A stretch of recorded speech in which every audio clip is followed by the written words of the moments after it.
You're listening to The Jacob Valk Show. He's breaking down the latest and greatest in sports as only he can. Follow him on Twitter at RealJacobValk. Here he is,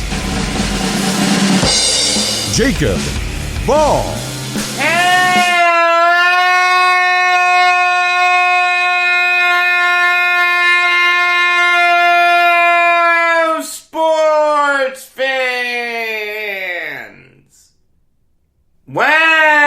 Welcome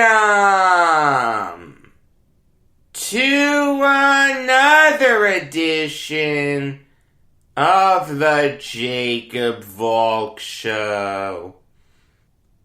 I am Jacob Valk, and I gotta start this show off by previewing the 8 games that comprise this year's Sweet 16.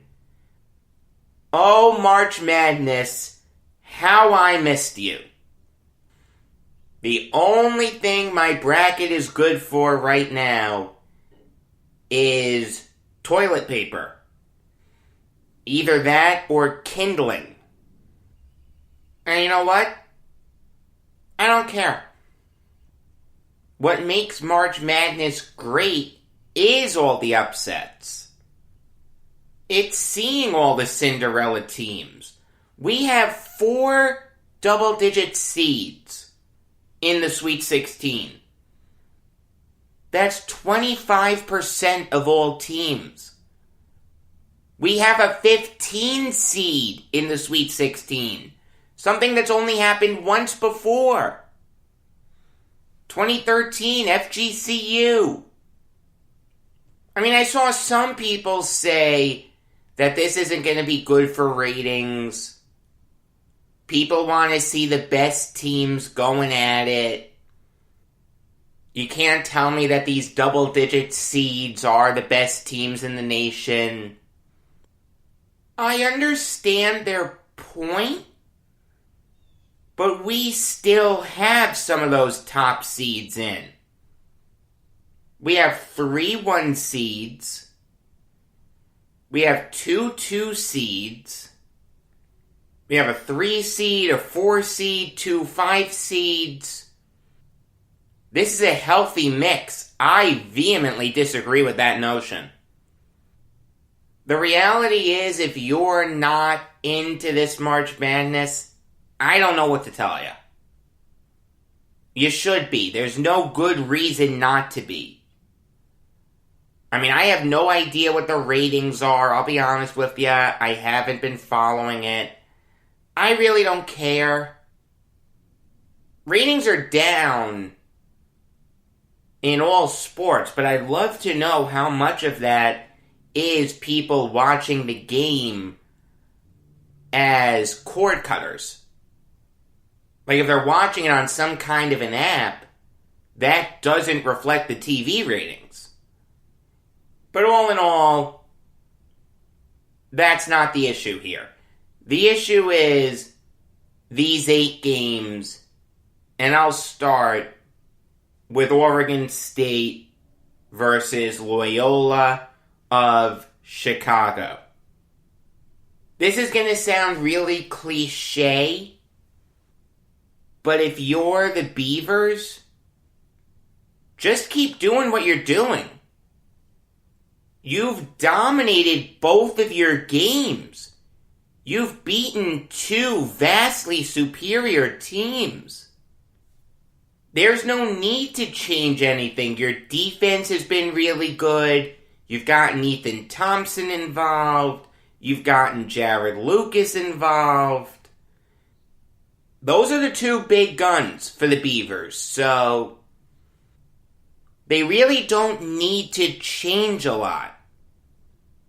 The one thing I'll say, and I give Wayne Tinkle a lot of credit for this, I love how he's playing the underdog card. Oregon State was picked to finish like dead last in the conference. The kids all knew that, so Tinkle rallied his guys around that notion. We're the underdogs. Let's feed off that. They go on to miraculously win the conference tournament. No one saw that coming. Okay, great. They're going to get destroyed by Tennessee. Oh my God, they beat the Volunteers. Okay, there's no way they're beating Oklahoma State. They don't have anyone as good as Cade Cunningham. Oh my God, they beat the Cowboys. This Oregon State team thrives when they're the underdog. And it's very easy when you're in that role to just keel over and die. No one expects us to win. Why should we expect to win? It's very easy to lose that faith. Tinkle didn't let him do that. He's fed into that notion that they're the underdog. Prove everyone wrong. Give him a lot of credit. He is a master motivator. When you look at the Ramblers, there are two things that they need to do. And they've been doing this. Number one, keep up the stifling defense. They held Georgia Tech to 60 points and Illinois to just 58. Ayo Dosunmu and Trent Frazier had the worst games I've ever seen them have. That is a testament to Loyola's incredible defense. The one thing I'll say there is that Cameron Krutwig really did a bad job on Kofi Cockburn. I mean, that's a bad matchup for Krutwig because Cockburn is taller, he is stronger. Cockburn is going to dominate that matchup. But when I say that Cameron Krutwig needs to step up, it's not just offensively. He did step up offensively. Alright? He had a double-double against the Illini. But defensively, he was getting torched on every play. Illinois' best play was to get the ball down low to Cockburn and let him go to work.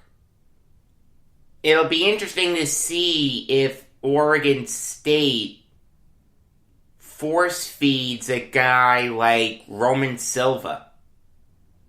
Their only 7-footer. A guy who played really well against Tennessee and Oklahoma State, but he is an afterthought in that offense. I'll be very interested to see if Tinkle force feeds Roman Silva.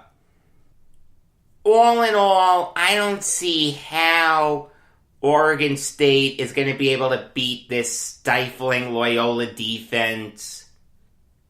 I'm hesitant to say that they're not as good as Georgia Tech and Illinois because they did make it further than those two teams. But on paper, the Yellow Jackets and the Illini are the better teams.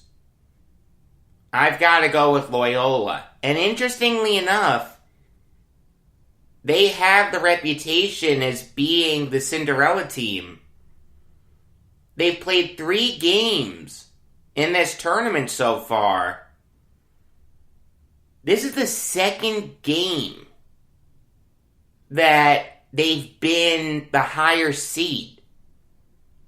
They were the higher seed against Georgia Tech. They were the lower seed against Illinois. And they're going to be the higher seed against Oregon State. It's kind of interesting how things like that work out.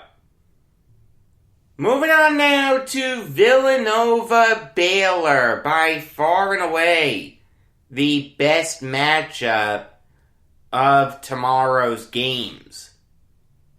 I'll repeat something that I said previously. I really liked Villanova. The only reason that I picked them to be ousted in the first round was because I really liked Winthrop. I thought Winthrop was going to pull off one of those customary 5-12 upsets. It didn't happen. So now the Wildcats have a great chance of going on a big run. I mean, they dominated North Texas. I know it's North Texas. But still, when you beat a team by 23 points in the big dance, in the second round, you're doing something right. The number one thing I would say to Nova would be, don't get complacent. Sometimes when you're coming off a big blowout win, that gets in your head a little bit. Hey, look, we're better than everyone. We can take our next opponent lightly. I don't care about them. We just have to worry about us. That's not going to work here.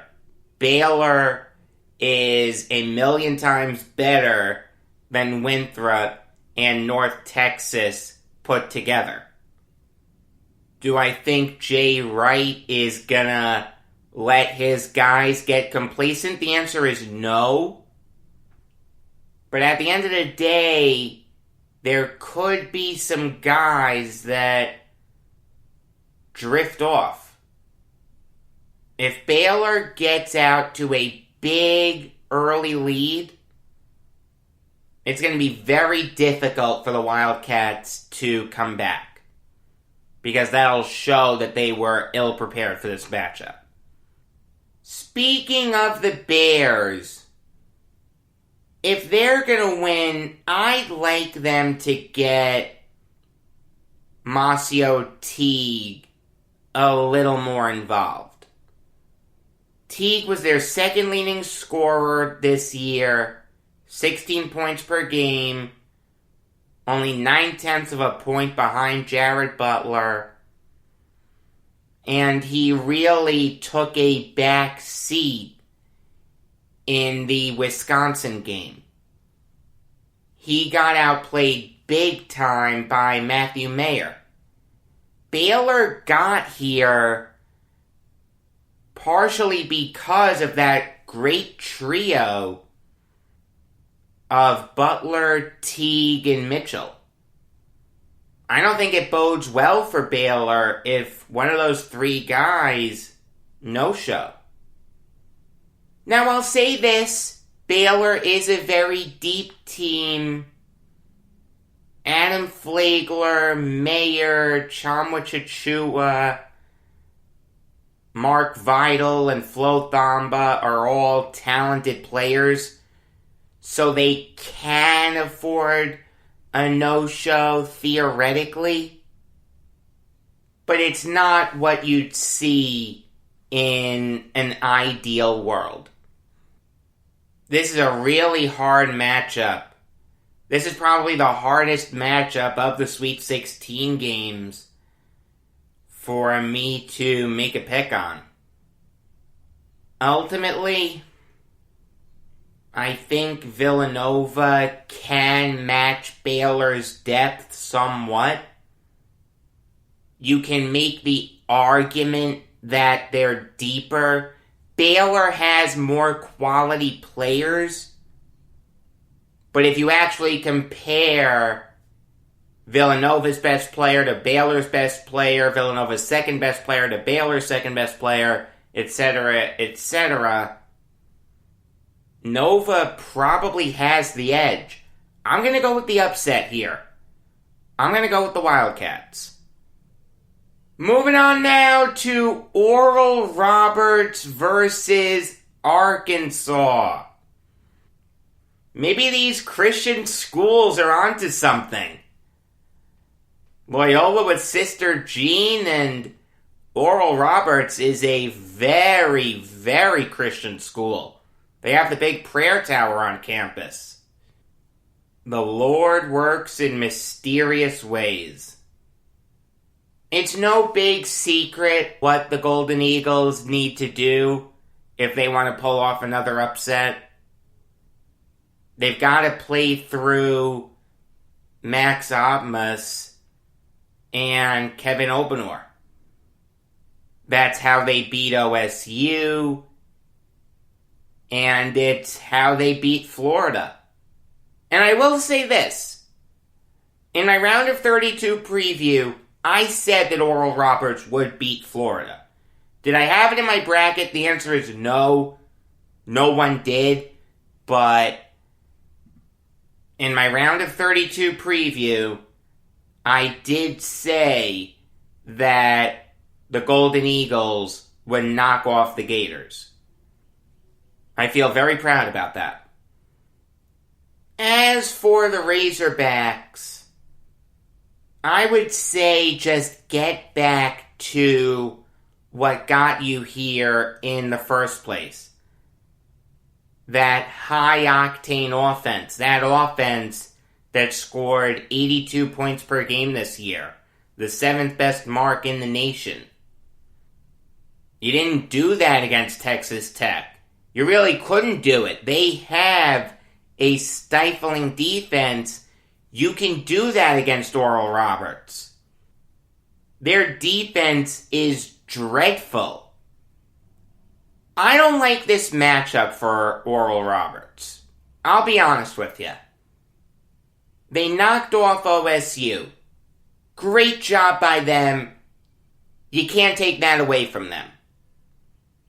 That's something that those kids will be able to cherish for time immemorial. Florida, though, people just made too big a deal out of that. The Gators didn't have a good defense.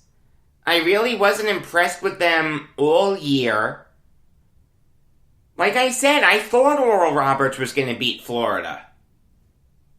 I think the run is going to end here. Arkansas is better than Florida by a mile. I can make the argument that they're better than OSU.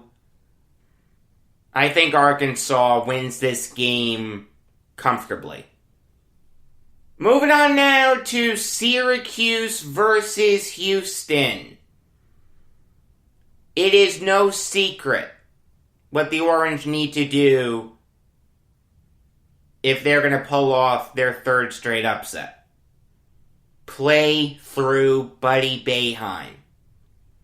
If we gave out a Most Outstanding Player award through the first 2 rounds, Boeheim would win it easily. It's not even close. He has had the best tournament by far out of anyone.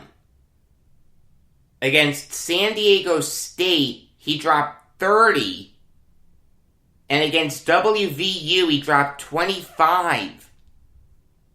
Let me tell you, this guy is really helping his case if he's gonna declare for the NBA draft. If you're in need of a catch and shooter, you could do a lot worse than Buddy Boeheim. I mean, I read a lot into what these guys do in March Madness when I'm doing my homework on the NBA draft.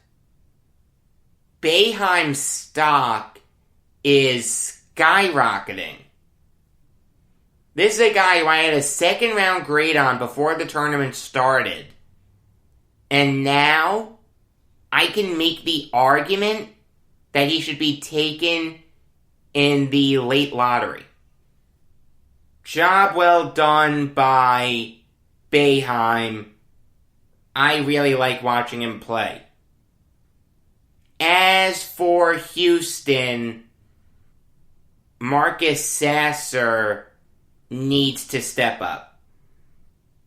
If Houston had lost to Rutgers, he would have been the guy who a lot of people keyed in on as the main reason that they lost. He shot just 1 for 9 from the field, 0 for 5 from beyond the arc. He was dreadful. It may have been his worst game of the season. And he's the second best Cougar. He can't no-show here. You can't take this Syracuse team lightly. In all of Syracuse's games, I don't care how far they go, they will now have the best player on the floor. That bodes really well for them. You've got to be on your A game if you want to beat these guys. But I will say this. I don't like this matchup for Syracuse. The Houston defense is much better than the Mountaineers defense. San Diego State had a good defense, but Houston's is better. I do think the run is going to end here. It wouldn't stun me if Syracuse won because Boeheim is capable of taking over a game. But I've got to go with Houston. Moving on now to Creighton Gonzaga. If the Blue Jays want to pull off the upset, truthfully, they don't need to change much. I've liked Creighton all year. Again, the reason that I picked them to get upset in the first round was that I didn't like the matchup against UCSB. I was close to getting that right. The Gauchos only lost by 1. Creighton dominated Ohio. Everyone who you wanted to show up for the Blue Jays showed up. Zagorowski, Mahoney, Jefferson, Bishop, and Ballock.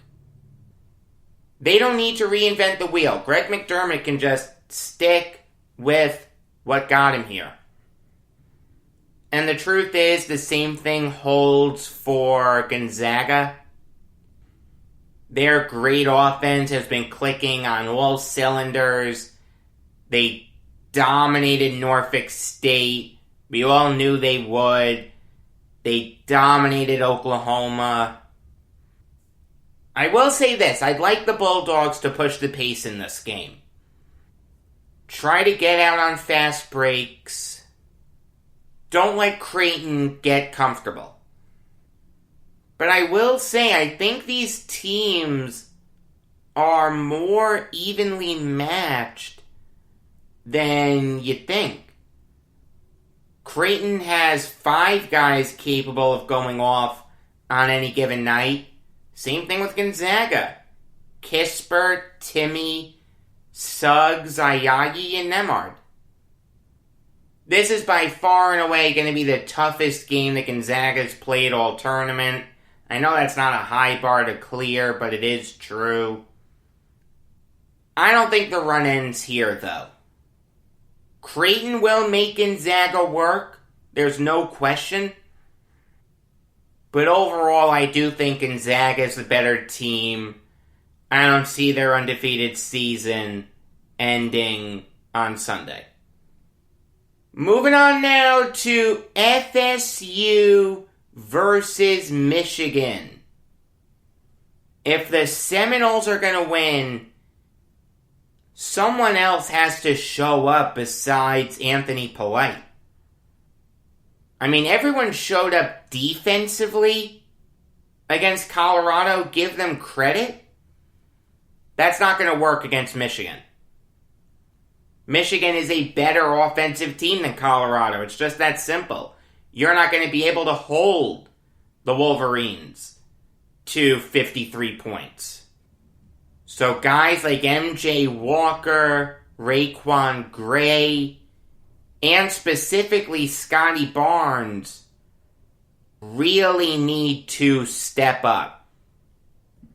I gotta be honest with you, I wasn't impressed with the Seminoles watching them destroy the Buffaloes.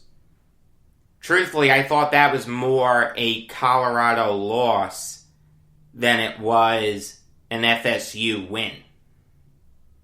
As for Michigan, I give Juwan Howard a ton of credit for scheming around the Isaiah Livers injury. He's a big part of what the Wolverines do. With him out, you'd think they'd be in trouble. Not really. Guys like Eli Brooks and Chaundee Brown really stepped up. I mean, that's what makes Michigan scary. They have really good depth. They are a really talented team. I'll say this. Defensively, against LSU, I was not impressed with them. Cameron Thomas dropped 30. Javonte Smart dropped 27. Michigan is going to need to step up defensively if they're going to win. But now that they're accustomed to playing without Livers, I think they will. I think this will be a comfortable win for the Wolverines. Moving on now to UCLA, Alabama. There are two things that the Bruins have to do if they want to make their fans remember the glory days with John Wooden. Keep up the stifling defense. They did a great job at perimeter defense against BYU, and they destroyed Abilene Christian. The Wildcats only scored 47 points. Keep that up. And keep up playing through Johnny Juzang. He's another guy who's really helped his stock in this tournament. Juzang has been by far and away the best Bruin on the court. You gotta remember, he injured himself late against MSU. I wasn't sure if he was gonna play against BYU. He did. Was the best player in that game, and was the best player in the Abilene Christian game. In all three of UCLA's tournament games, Juzang has been the best player on the floor. That's really impressive. And that can hold against the Crimson Tide, because I'll take Juzang over Shackelford, Quinterly, Petty, or Jones. But that's just it. If Alabama's going to win this game, it's got to be because of their depth. Don't let UCLA key in on anyone. Distribute the rock equally. I thought they did a good job of that against Maryland. Yes, Herb Jones took a back seat, but the guy only played 17 minutes, and Alabama dropped 96. They're fine. Would I like them to clamp down on D a little bit more? Yes. But, all in all, I like Alabama to play through their depth. I think they will. Don't look now, but Alabama is slowly growing their basketball program. It'll never overtake football, but it's impressive to see what their basketball program has become. Roll Tide. The last game to talk about is Oregon USC. Oh, how I hope I don't hear Bill Walton on this game. I hate Bill Walton with a burning passion. The guy is an idiot. The guy doesn't know what he's talking about half the time. Seems like he's high as a kite. Maybe I'm in the minority here, but I can't stand him. Whenever I'm watching a game with him, I just turn the sound off.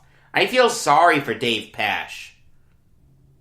I mean, look, Walton was on the Pac-12 from the beginning. I'll give him credit there, but his shtick as a color commentator makes me want to do my best Van Gogh impression. It's kind of tough to get a handle on this Ducks team. Every other team in this tournament has had to play at least 2 games. Oregon has only had to play 1. VCU had to withdraw. So Oregon gets a bye, then they shock the world by beating Iowa. There is one thing that I can say with confidence, though. The way that they beat Iowa is transferable to this game against USC. What Dana Altman did, and it's really impressive, I did not think this would work when I saw it happening. But as it unfolded, it's like, oh my God, this is working. They let Garza and Wieskamp go off. They knew that they couldn't stop those guys, so what did they do? They keyed in on the other guys on the floor. Jordan Bohannon, CJ Frederick, Connor McCaffrey, etc., etc. No Hawkeye starter scored a point against Oregon, with the exception of Garza and Wieskamp. That's transferable. They can let Evan Mobley go off. They can let Tajidi go off. Focus on stopping guys like Drew Peterson, Isaiah Mobley, and Isaiah White. It also helped them offensively, too.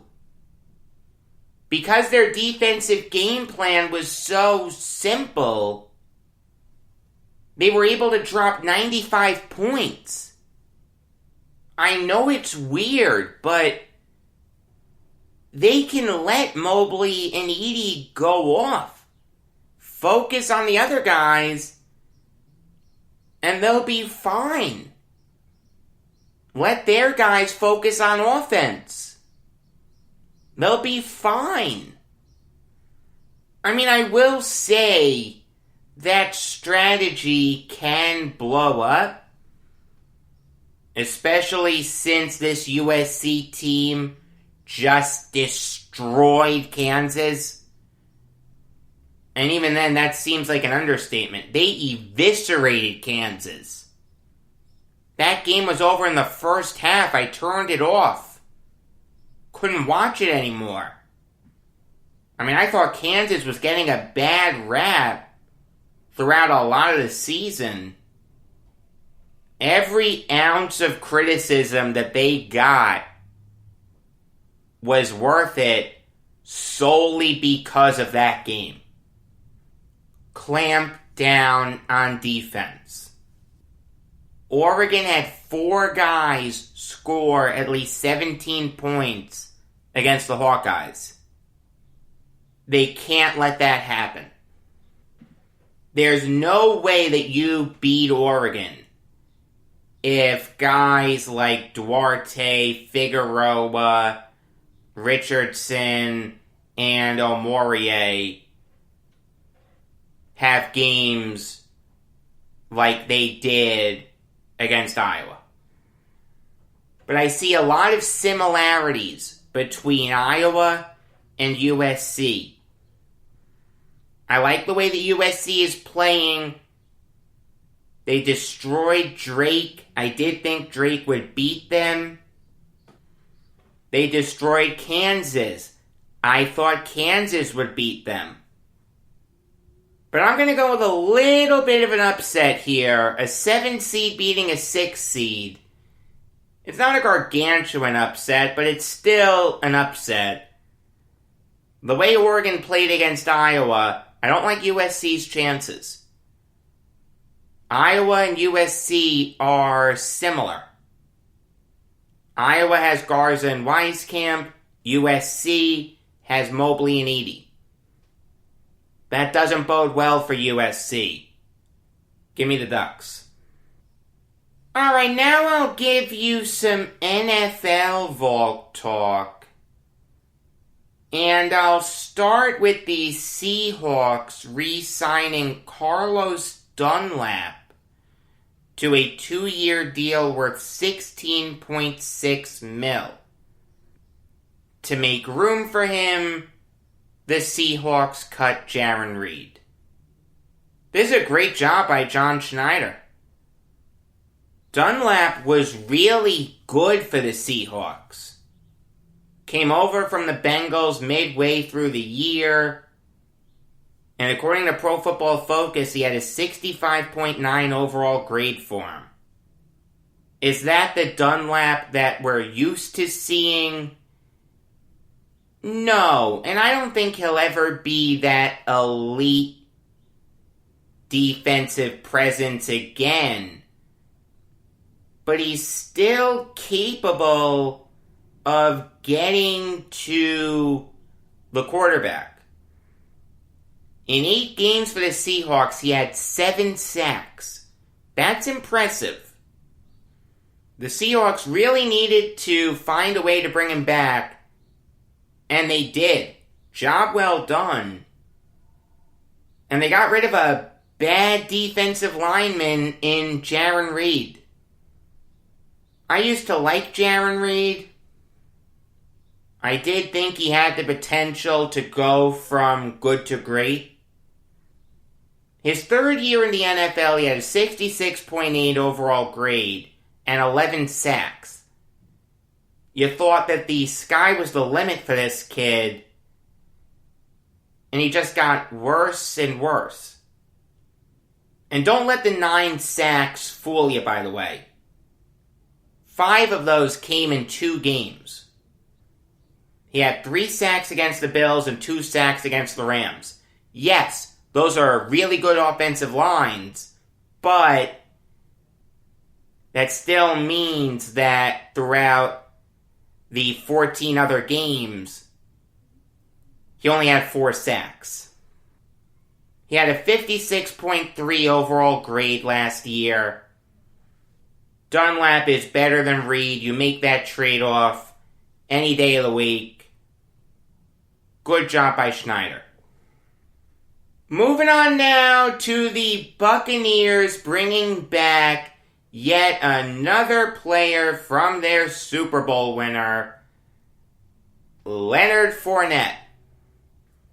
He signed a 1-year deal worth $3.25 million. He can earn an extra $750,000 via incentives. This is a fantastic move for the Buccaneers. After stupidly playing second fiddle to Ronald Jones all year, Arians makes him the starter late in the year, and he shined. Every playoff game that the Buccaneers had, Fournette had a touchdown. This guy thrives with the lights on bright. That is an invaluable quality. It's part of what makes Brady so great. Fournette can do it all. He can run, he can catch. He's not a great blocker, though. I will say that. But I do hope that Fournette is the starter next year. I'm not a big Ronald Jones fan. I thought he was being overhyped going into last year. I don't think he's awful, but I don't think he's great. I do think Fournette is better. Realize, Fournette has 2,000-yard seasons to his name. Jones doesn't even have one. Alright, so I know that this is a little bit of old news, but please indulge me for just a little bit. I have to talk about the Jets. They made some noise on Wednesday when they brought in Vinnie Curry and Tevin Coleman. And Chris Mortensen said on ESPN2 yesterday that the Jets quarterback job is Zach Wilson's to lose. Now, Wilson had his pro day today. I didn't watch it. I'm recording the show, so I'll watch it later. I don't know how he did in his pro day at this exact moment. But I don't want to get too ahead of myself. Let me talk about Curry and Coleman. Vinnie Curry makes sense for the Jets.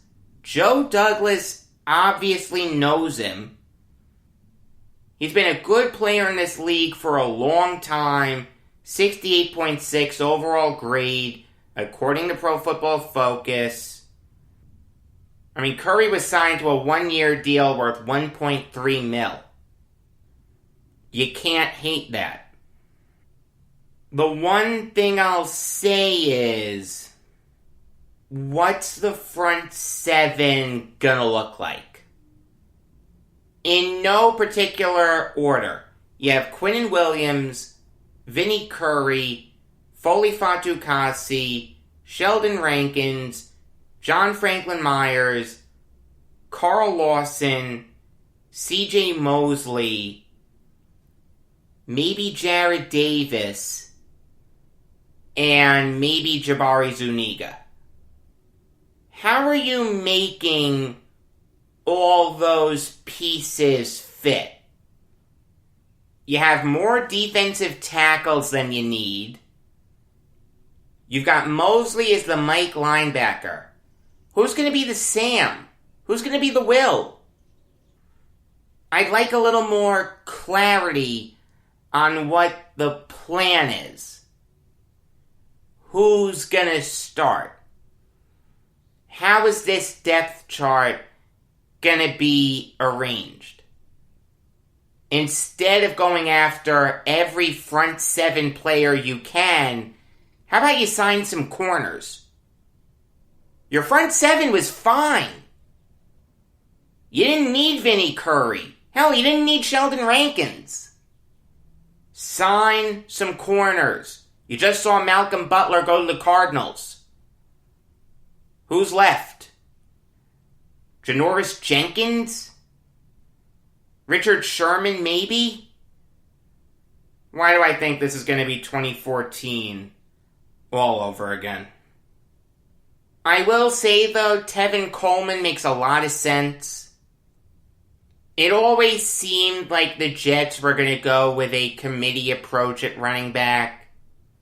They were never seriously linked to a guy like Aaron Jones or Chris Carson or Kenyon Drake, a true bell cow running back. Tevin Coleman is a really good running back to have in a committee. He got hurt last year. Alright, the guy only started one game.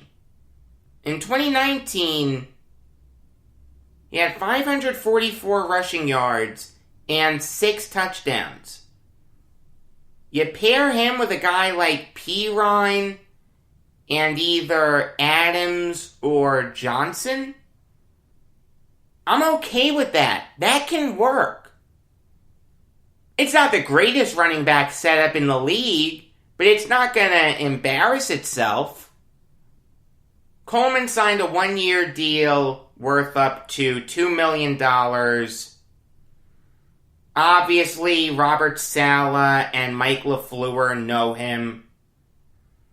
And Coleman has a lot of experience in committees. With the Falcons, he was in one. With Devontae Freeman. With the Niners, he was in one with Raheem Mostert and Matt Breida. Signing Coleman made a lot of sense. That was a good job by Joe Douglas.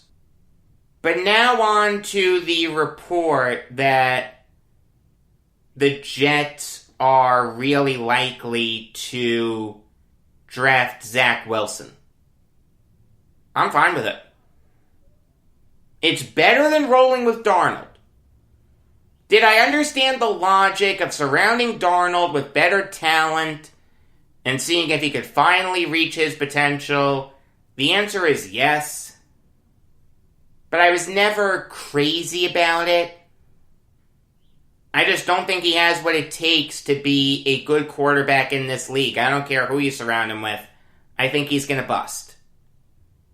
With Deshaun Watson, the subject of 16 sexual assault lawsuits, and Trevor Lawrence probably always being a pipe dream, drafting either Wilson or Justin Fields was the likely move.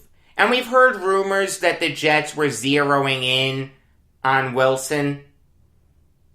But to hear a guy like Chris Mortensen say it, that does add some extra validity to it. Do I like Justin Fields more than Zach Wilson? The answer is yes. But I like Wilson. Okay? He is worthy of being the second overall pick. The gap between Lawrence and Fields is exponential. The gap between Fields and Wilson is very narrow. So if you have Wilson ahead of Fields, okay, fine. I have no problem with you taking him at number 2. Wilson will be fine. I have no problem with him being a New York Jet. Do I want him to be the opening day starter? In a perfect world, no. Every time the Jets do that, it doesn't work. But unless you're going to sign a guy like Alex Smith, there's no quarterback available that I'd be okay with starting. They're going to trade Darnold before the draft. I don't know to where. If I had to bet on it, I'd say the Falcons let him be Matt Ryan's heir apparent. And yeah, in a perfect world, Alex Smith would start for a little bit, and then Wilson would take over. But if Wilson starts on opening day, I wouldn't go crazy over it. In breaking news, an absolutely stunning trade. Actually, 2.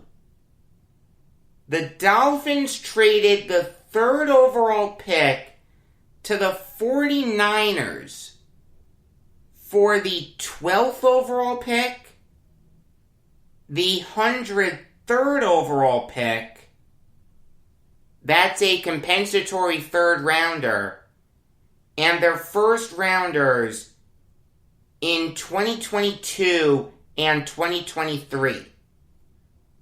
So just to recap, it's 3 firsts, one of them being 12 overall, the others being in 22 and 23, and the 103rd overall pick to the Dolphins for 12 overall. So the Niners now have the 3rd overall pick. The Dolphins then flipped the 12th overall pick, the 123rd overall pick, and a first rounder in 2022. We don't know yet if it was Miami's or San Francisco's, to the Eagles for the 6th overall pick and the 156th overall pick. The 123rd overall pick is a 4th rounder, and the 156th overall pick is a 5th rounder. So just to recap, the 49ers now have the 3rd overall pick, The Dolphins now have the 6th overall pick. And the Eagles now have the 12th overall pick. So basically the Dolphins moved down 3 spots and kicked in a 4th rounder for an extra first in 2023, a 3rd rounder, and a 5th rounder. This is insanity. Okay, the Niners are taking a quarterback. You don't give up 3 first rounders and not take a quarterback. So Justin Fields is probably going to be a 49er. The Dolphins are now in prime position to take Devontae Smith. Unless they want to do something crazy like reach for Trey Lance. Look, I like Lance, but he's not worth a top 10 pick. He's a top 15 prospect, not top 10. Yes, there is a big difference. And the Eagles moved down 6 spots. They exchanged a 5th for a 4th. And got a 1st rounder in 2022. So if Jalen Hurts doesn't work out, they have the ammo to trade up. I guess it's still possible they could take a quarterback, but I don't see it. I mean, I don't like Jalen Hurts. So yeah, I wouldn't mind them taking a quarterback, but I don't think it's going to happen. It's funny, Adam Schefter just said that Jimmy Garoppolo is gonna stay. I'm not saying I don't believe Schefter, but if you're Bill Belichick, it's now very easy to go to John Lynch and say, hey, you're gonna have Justin Fields. You can bring back Nick Mullins if you want to. He won't embarrass himself. He is a free agent. He knows the offense. I want Garoppolo. The ramifications of this are going to be insane. The Niners are taking Justin Fields. Okay, they don't make this move if not for Fields. Or Zach Wilson, but it seems like he's going to be a Jet. Dominic just told me that his pro day was amazing, and I just saw a clip of it. Wow. He looks great. So Fields goes to the Niners, which means the Falcons are left without a quarterback of the future. If that's what they really wanted to do, they now really need to trade for Darnold. The Dolphins are going to build around Tua. Tua and Fields are now linked together for time immemorial. And the onus is now on Jalen Hurts. The Eagles could have 3 first-rounders in 2022. Their pick, the pick that they just got from the Dolphins, it's either the Dolphins pick or the Niners pick, we don't know yet, and they could get a first from the Colts, depending on what happens with Carson Wentz. That will enable them to move up for a quarterback if that's what they want to do. Hell, the Dolphins may not be done. They have 4 picks in the top 50. If they want to make a move for Watson, they have the ammo for it. I mean, there's now a golden opportunity for Belichick to get his guy. The guy we never wanted to get rid of in the first place in Garoppolo. Robert Kraft forced him to. It's right there for the taking. This is stunning. This may be the most monumental day that the NFL has had in this calendar year. It beats the day that Goff and Stafford were traded. It beats the day that Wentz was traded. It beats the first days of free agency. It may even beat the Super Bowl. You don't see trades like this before the draft. This is like something out of Draft Day, my favorite football movie. And I'm sitting in a Jets chair from that movie. This is nuts. I love the NFL. On Monday, you're going to get a New York Islanders show to be preceded by a regular episode of the Jacob Valk show. The Islanders show is going to be really, really good. I've been looking forward to this one for a while. Until next time, I am Jacob Valk saying, have a Zissin Pesach.